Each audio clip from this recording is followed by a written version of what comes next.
नमस्कार। हजारों साल पहले सोचिए, ईशोपनिषद में परम सत्ता का एक ऐसा चित्र खींचा गया था जो आज भी हमें हैरान कर देता है। चलिए, आज उसी प्राचीन और शक्तिशाली वर्णन की परतों को खोलते हैं और उसे समझने की कोशिश करते हैं। ये सवाल सिर्फ हमारा नहीं है, बल्कि प्राचीन ऋषियों के मन में भी था। उस शक्ति को शब्दों में कैसे बांधा जाए जो हर कण में तो है, पर जिसे ना देखा जा सकता है, ना छुआ जा सकता है। ये वाकई एक बड़ी चुनौती है। आइए देखते हैं कि उपनिषद इसका जवाब कैसे देते हैं। तो इस सफर में हम कहां जाएंगे। पहले तो हम उस परम तत्व को परिभाषित करने की कोशिश करेंगे, फिर उसकी पवित्रता और सर्वज्ञता के गुणों को जानेंगे, और सबसे दिलचस्प मोड़ तब आएगा जब हम ये देखेंगे कि उस परम सत्ता का हमारे अपने भीतर की आत्मा से क्या संबंध है और कैसे ये ज्ञान दूसरे प्राचीन ग्रंथों में भी गूंजता है। तो चलिए शुरू करते हैं। हमारी इस पूरी खोज का जो आधार है वो है ईशोपनिषद का 8वां श्लोक। ये श्लोक इस रहस्यमयी परम सत्ता का एक बहुत ही अद्भुत और संपूर्ण चित्र हमारे सामने रखता है। अब ये जो श्लोक है, देखने में तो बस कुछ शब्द हैं, लेकिन असल में इसमें ज्ञान का पूरा सागर छुपा हुआ है। ये ब्रह्म यानी जो अल्टीमेट रियलिटी है, उसकी एक तस्वीर बनाता है। तो आइए एक एक करके इसके हर शब्द के गहरे अर्थ को समझते हैं। बड़ा दिलचस्प तरीका है समझाने का। सबसे पहले ये श्लोक बताता है कि ब्रह्म भौतिक रूप से क्या नहीं है, ताकि हम ये समझ सकें कि उसकी असली शुद्ध प्रकृति असल में है क्या। और इस वर्णन की शुरुआत होती है एक बहुत ही पावरफुल शब्द से, अकायम। बस ये एक शब्द उस सत्ता की सबसे बुनियादी सच्चाई को हमारे सामने रख देता है। तो निराकार का मतलब क्या हुआ?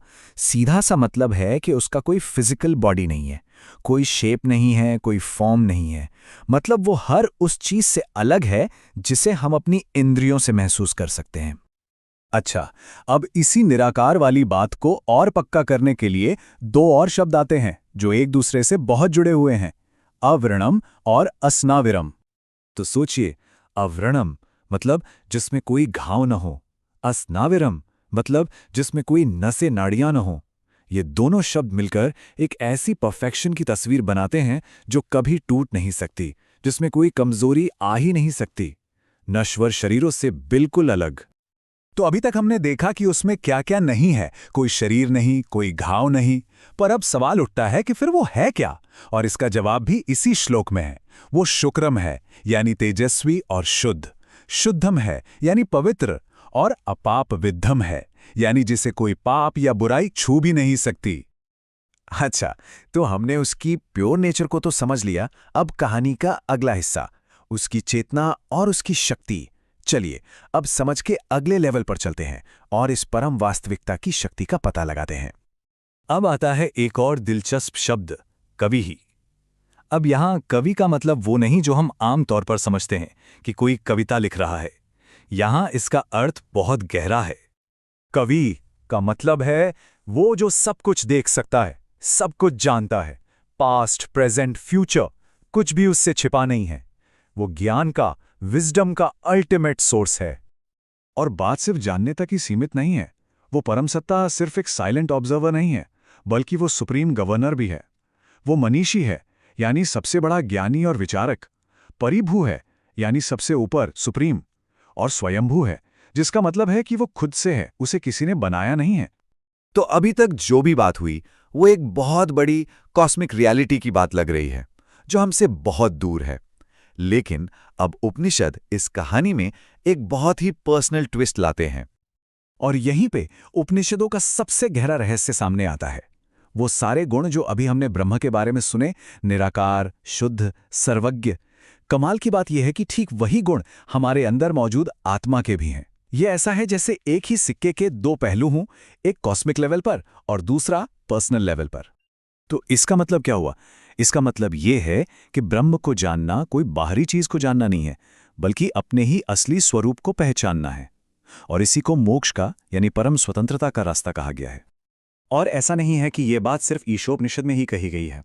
ये जो आइडिया है, इसकी गूंज हमें दूसरे बड़े ग्रंथों में भी सुनाई देती है। चलिए देखते हैं। जैसे भगवद गीता में कहा गया है कि वो परम तत्व हर प्राणी के अंदर भी है और बाहर भी। वो बहुत दूर भी है और एकदम पास भी। ये ठीक वही सर्वव्यापक प्रकृति है जिसकी बात ईशोपनिषद कर रहा है। इसी तरह श्वेताश्वतर उपनिषद भी इसी बात की पुष्टि करता है कि वो निराकार सत्ता बिना किसी फिजिकल अंग के पूरी तरह से काम कर सकती है। इससे पता चलता है कि यह समझ पूरे वैदिक दर्शन में कितनी कंसिस्टेंट है। तो चलिए अब तक जो कुछ भी हमने समझा उसे एक साथ जोड़कर देखते हैं। आखिर ब्रह्म की ये पूरी तस्वीर कैसी दिखती है? तो हमने क्या देखा? एक ऐसी रियलिटी जो हर जगह है पर उसका कोई फॉर्म नहीं है। वो एब्सोल्यूट प्योर है, जिससे कोई बुराई या कोई कमी छू भी नहीं सकती। वो सब कुछ जानने वाला सबसे बड़ा ज्ञानी है और उसका अस्तित्व खुद से है। और सबसे बड़ी बात, वही एसेंस, वही सार हमारे अंदर की आत्मा का भी है। और ये सारी बातें हमें एक बहुत ही गहरे सवाल पर लाकर छोड़ देती हैं कि अगर वो शुद्ध, निर्दोष, सर्वज्ञ, सार हर चीज में, हर कण में मौजूद है, तो फिर हमारी अपनी असली प्रकृति क्या है? ये एक ऐसा सवाल है जो इस कॉस्मिक आइडिया को सीधा हमारे अपने अनुभव से जोड़ देता है। सोचने वाली बात है ना?